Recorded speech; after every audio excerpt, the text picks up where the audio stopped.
तेलंगाना की सियासत में एक नया मोड़ सामने आया है, जहां बीआरएस ने कांग्रेस हुकूमत की जानिब से किए गए 6 गारंटी वादों को कानूनी हैसियत देने के लिए प्राइवेट मेंबर बिल तैयार कर लिया है। पार्टी के वर्किंग प्रेसिडेंट के.टी. रामाराव ने ऐलान किया है कि यह बिल आइंदा जुमा को रियासती असम्बली और कानून साज कौंसिल में पेश किया जाएगा, जिसमें कांग्रेस और बीजेपी से हिमायत की अपील भी की गई है।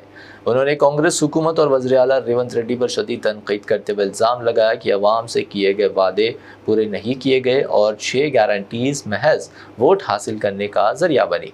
के.टी. रामाराव ने हुकूमत को चैलेंज भी दिया, अगर हिम्मत है तो इन वादों पर खुली बहस की जाए, जबकि बीआरएस ने वाज़ेह किया है कि वो किसानों, खवातीन, तलबा और दीगर तबकात के हुकूक के लिए ये बिल पेश कर रही है ताकि इन गारंटियों को कानूनी तहफ़्फ़ुज़ मिल सके।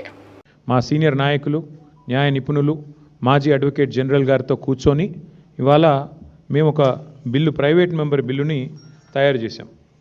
తయారు చేసిన బిల్లు యొక్క కాపీ ఇది.